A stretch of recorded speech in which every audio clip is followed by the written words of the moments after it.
Hello everyone, मैं उर्वशी स्वागत करती हूँ आपका अपने यूट्यूब चैनल पर। और आज हम करने वाले हैं एमएड का बहुत ही ज़्यादा इम्पॉर्टेंट टॉपिक, जिससे क्वेश्चन आता ही है। और ये इतना ज़्यादा इम्पॉर्टेंट है कि आपको ये यूजीसी नेट में भी इसमें से क्वेश्चन देखने को मिलेंगे। तो चलिए स्टार्ट करते हैं वीडियो को, और बहुत ही ध्यान से समझेंगे क्योंकि बहुत ज़्यादा इम्पॉर्टेंट टॉपिक है और बहुत ही ईजी मैनर में हम समझने वाले हैं कि क्या होता है। टॉपिक है सेंट्रल टेंडेंसी, जिसे हिंदी में केंद्रीय प्रवृत्ति भी कहा जाता है। तो एक्चुअल में सेंट्रल टेंडेंसी होती क्या है, ये स्टैटिक्स में सबसे ज़्यादा पूछे जाने वाला टॉपिक है। पहले मैं सबसे इजी लैंग्वेज में बता देती हूँ कि क्या होती है। एक single value which you explain the whole data in a easiest way.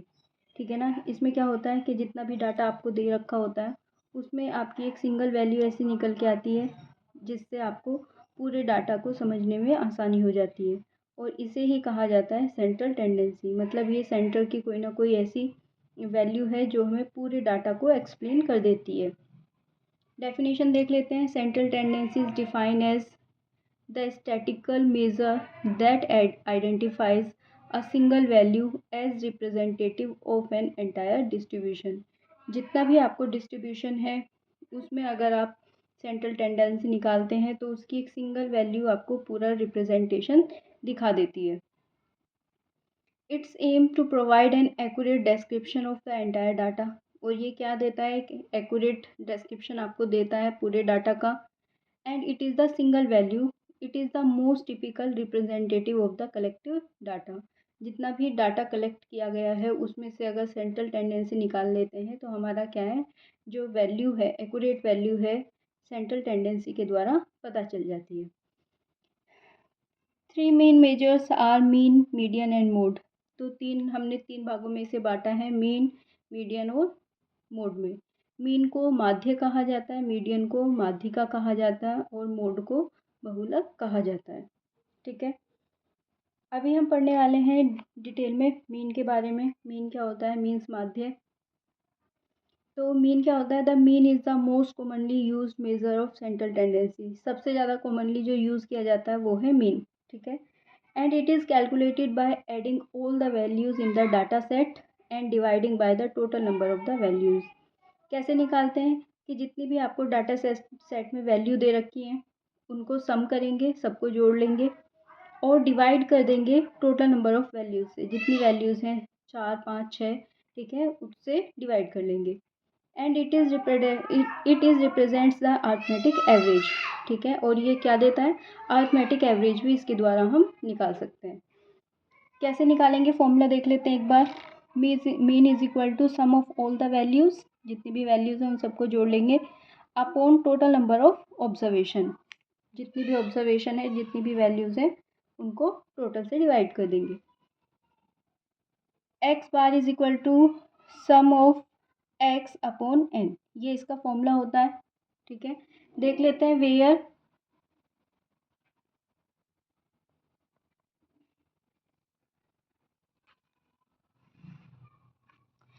X is the sample mean. X क्या है, एक्स बार क्या है, यहाँ पे सैम्पल मीन है। Summation x is equal to sum of the all values. ठीक है। जितनी भी वैल्यूज़ हैं उन सबको जोड़ लेंगे। And n is the total number of observation, और एन यहाँ पे क्या है, टोटल नंबर ऑफ ऑब्जर्वेशन। इस तरह से सबसे पहले एक क्वेश्चन देख लेते हैं कि मीन आप कैसे निकालेंगे। बहुत ही सिंपल होता है निकालना। Find the mean when marks obtained by a 6 student in a science test are. आपको कुछ नंबर दे रखे हैं कि 6 स्टूडेंट ने टेस्ट दिया है। ठीक है। उनके नंबर कुछ इस प्रकार आए हैं, 10, 20, 30, 40, 50 एंड 60। मीन निकालेंगे। सम ऑफ ऑल ऑब्जर्वेशन, इन सबको जोड़ लेंगे। 10 + 20 + 30 + 40 + 50 + 60। और टोटल नंबर ऑफ ऑब्जर्वेशन देखेंगे कितने हैं, 1, 2, 3, 4, 5, 6। तो 6 से ही हमने उसे डिवाइड कर दिया। हमारा टोटल निकल के आता है 210 डिवाइड बाय 6। तो एक्स बार की वैल्यू कितनी आएगी आपकी, 35। तो ये ही मीन है। एक्स बार जो आपको दिखाया गया है ये सारी वैल्यू का क्या है, मीन है। प्रॉपर्टी ऑफ मीन देख लेते हैं, क्या बताता है। The mean uses every single point in its calculation making a comprehensive measures. ठीक है, जो मीन होता है वो सिंगल डाटा पॉइंट के लिए कैलकुलेट किया जाता है। ठीक है, जिससे सिंगल डाटा से ही आपको सारा जो कॉम्प्रिहेंसिव मेजर आपने किया है, ठीक है, वो ईजी बन जाता है। It is highly sensitive to extreme value called outlier. One very high और one very low can significantly change the mean. इस लाइन का मतलब ये है कि ये बहुत ज़्यादा सेंसिटिव होता है।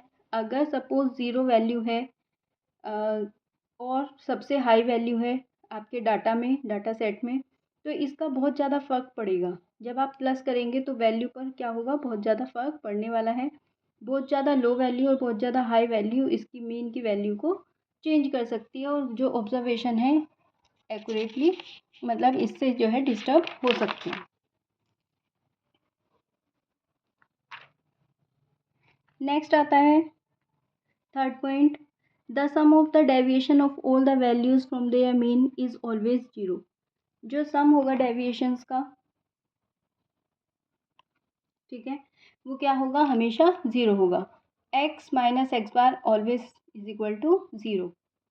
The mean can only be calculate for intervals ratio scale data, not for the ordinal. तो जो मीन है हम कहाँ कहाँ यूज़ कर सकते हैं, इंटरवल रेशियो स्केल में, और ये ऑर्डिनल डाटा स्केल में यूज़ नहीं किया जाता है। ठीक है, तो ये थी मीन और उसकी हमने प्रॉपर्टी भी देख ली। नेक्स्ट आता है हमारा मीडियन। ठीक है, मीडियन को डिटेल में देखने वाले हैं। मीडियन क्या है, the median is the middle value in the data set when all the values are arrange in the ascending order. आपको कोई डाटा सेट दे रखा है, उसमें वैल्यूज़ दे रखी हैं। सबसे पहले कैसे करेंगे, कैसे निकालेंगे, सबसे पहले जितने भी आपको वैल्यूज़ दे रखी है सबको असेंडिंग ऑर्डर में लगाएंगे। असेंडिंग ऑर्डर में लगाने के बाद देखेंगे कि बिल्कुल सेंटर में कौन सी मिडल वैल्यू कौन सी आई है, वही मीडियन है। ठीक है, इसके लिए दो तरीके होते हैं। एक तो होता है कि इवन नंबर आ रहे हैं आपके और एक आ रहे हैं ऑड नंबर। ठीक है, अगर ऑड नंबर है तो बिल्कुल ही ईजी हो जाता है कि आपके 50% लेफ्ट हैंड साइड चले जाते हैं, 50% राइट हैंड साइड, और बीच में जो सेंट्रल टेंडेंसी आती है वही आपकी मीडियन हो जाती है।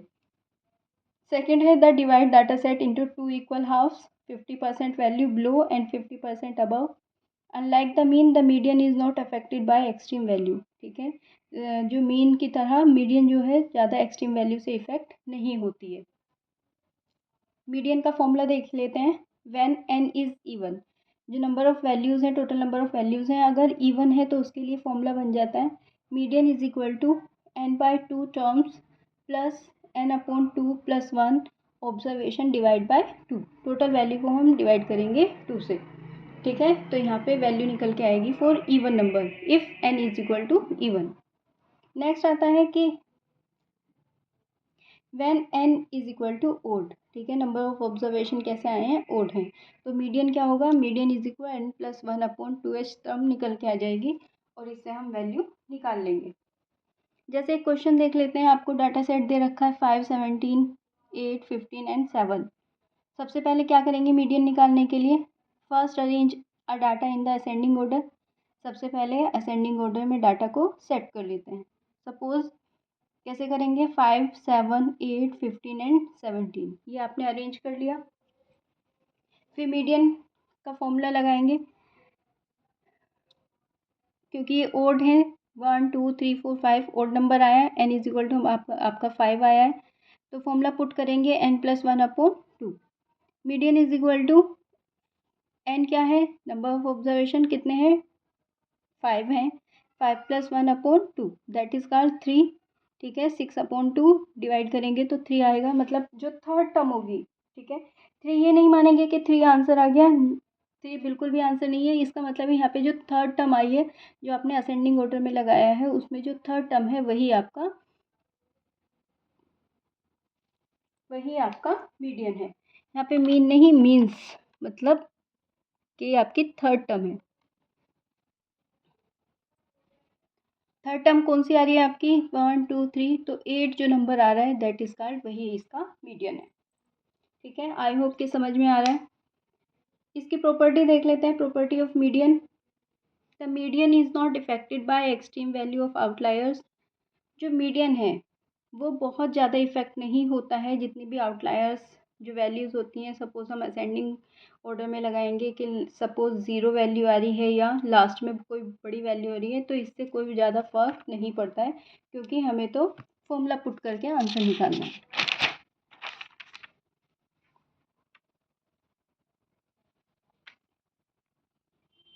नेक्स्ट पॉइंट आता है exactly 50% of the data value lie below the median and 50% lie above it. ठीक है, तो ये बात हमने पहले ही समझ ली थी कि 50% जो डाटा वैल्यू हैं वो लेफ्ट हैंड साइड चली जाती हैं, 50% अबव चली जाती हैं। थर्ड पॉइंट आता है the median can be calculate for ordinal interval and ratio scale data. तो मीडियन को हम कहाँ कहाँ अप्लाई कर सकते हैं? ऑर्डिनल डाटा निकालने के लिए, इंटरवल एंड रेशियो स्केल पर जो डाटा निकालते हैं वहाँ पर हम मीडियन को अप्लाई कर सकते हैं। नेक्स्ट पॉइंट आता है in every data set the median is unique and always exist, there is always a middle value और मिडल टू वैल्यूज़। ठीक है, तो ये बात हमें पता चल गई कि यूनिक होता है, हमेशा एग्जिस्ट करता है, क्या मिडल वैल्यू आती है, जैसे कि हमने असेंडिंग ऑर्डर में लगाया तो बीच की जो वैल्यू होगी उसी को क्या माना जाएगा? मीडियन माना जाएगा। ठीक है, फिर आता है मोड। थर्ड पॉइंट आता है, थर्ड सेंट्रल टेंडेंसी है मोड। मोड को हिंदी में कहा जाता है बहुलक। ठीक है, the mode is the value that appear most frequently in a data set the represent the most common और popular value. Unlike mean and median, a data set can have one mode, more than one mode, or no mode at all. क्या कह रहा है कि जब mode निकालते हैं तो ये सबसे निकालना सबसे इजी होता है। कैसे? जो भी आपको डाटा वैल्यूज़ दे रखी हैं उसमें जो सबसे ज़्यादा बार आया है, ठीक है, जिसकी टेंडेंसी सबसे ज़्यादा बार आने की है वही आंसर हो जाता है, वही मोड कहलाता है। तो बहुत ज़्यादा पॉपुलर है, बहुत जल्दी हो जाता है। ठीक है, कैसे फाइंड करेंगे? Simply count how many times each value appear and identify which value has the highest frequency. No complex calculation are needed. तो सिंपल काउंट है, कितने टाइम्स कोई भी वैल्यू आई है, जो वैल्यू सबसे ज़्यादा बार आई है, जिसकी फ्रीक्वेंसी सबसे ज़्यादा बार आने की है, वही क्या कहलाएगा? मोड कहलाएगा। इसमें कोई जो कॉम्प्लेक्स कैलकुलेशन की ज़रूरत नहीं पड़ती है। ठीक है, तो सबसे जल्दी निकालने वाला है, ये सबसे ईजी है। ठीक है, क्वेश्चन देख लेते हैं एक बार। Find the mode for 2239132। तो आपको ये डाटा सेट की वैल्यू दे रखी है, आपको इसमें पूछा है कि मोड क्या है। तो हम देख पा रहे हैं कि यहाँ पे सबसे ज़्यादा बार कौन आया है, कौन सी वैल्यू आई है? तो हम सबसे ज़्यादा बार 2 आया है, तो मोड क्या हो गया इसका? 2 हो गया। प्रॉपर्टी देख लेते हैं मोड की। Property of mode. Mod is the only measure of central tendency that can be used with the nominal category. ठीक है, तो मोड को हम कहाँ पे अप्लाई कर सकते हैं? हम नॉमिनल डाटा जब भी निकालेंगे तो उसके लिए हम मोड को यूज़ करेंगे। A data set can have one mode, multiple mode और नो मोड एट ऑल। ठीक है, डाटा सेट में एक मोड हो सकता है, मल्टीपल मोड हो सकते हैं या कोई मोड ना हो। Mode is the affected by extreme value और आउटलायर। जो मोड है इससे बिल्कुल भी प्रभावित नहीं होता कि आपकी बहुत ज़्यादा एक्सट्रीम वैल्यू क्या है या बिल्कुल लो वैल्यू क्या है। ठीक है, ना तो ज़ीरो आने से फ़र्क पड़ता है, ना ही बहुत ज़्यादा बड़ी वैल्यू, सपोज़ 100 कोई वैल्यू आ गई उससे भी कोई फ़र्क नहीं पड़ रहा। तो आपकी 0 से 100 के बीच में जो भी वैल्यू सबसे ज़्यादा बार आएगी वही आपका मोड कहलाएगी। तो इससे कोई लेना देना नहीं है कि एक्सट्रीम वैल्यू कितनी है या लोअर वैल्यू कितनी है, हमें तो सिर्फ देखना है कि कितनी बार उसके आने की टेंडेंसी है। लास्ट पॉइंट आता है it is very easy to understand and require no calculation. सबसे ज़्यादा समझने में आसान यही है और इसमें कोई कैलकुलेशन की ज़रूरत नहीं पड़ती है। ठीक है, तो ये हमने देख लिया मोड की प्रॉपर्टी, मीन की प्रॉपर्टी और मीडियन सेम वे में उसकी भी प्रॉपर्टी। और लास्ट में एक इम्पॉर्टेंट फॉर्मूला आता है जिससे ज़रूर क्वेश्चन पूछा जाता है आपका न्यूमेरिकल की फॉर्म में कि mode is equal to 3 median minus 2 mean. ठीक है, सबसे इम्पोर्टेंट फॉर्मूला है। मोड निकालने का तरीका क्या है? 3 जो मीडियन है उसे रखिए, साथ में -2 मीन की वैल्यू रखिए और आपका मोड निकल जाएगा। इसी को घुमा फिरा के हम इससे मीन भी निकाल सकते हैं, मीडियन भी निकाल सकते हैं और मोड भी निकाल सकते हैं। ठीक है, ये फॉर्मूला हमने बता दिया है, बहुत ईजी लैंग्वेज में समझ भी लिया है। आई होप कि सेंट्रल टेंडेंसी का पूरा टॉपिक क्लियर हो गया है। अगर फिर भी कोई डाउट है तो आप कमेंट सेक्शन में डाल सकते हैं, पूछ सकते हैं। मिलते हैं ऐसी ही किसी नई वीडियो के साथ। जब तक पढ़ते रहिए, ध्यान रखिए।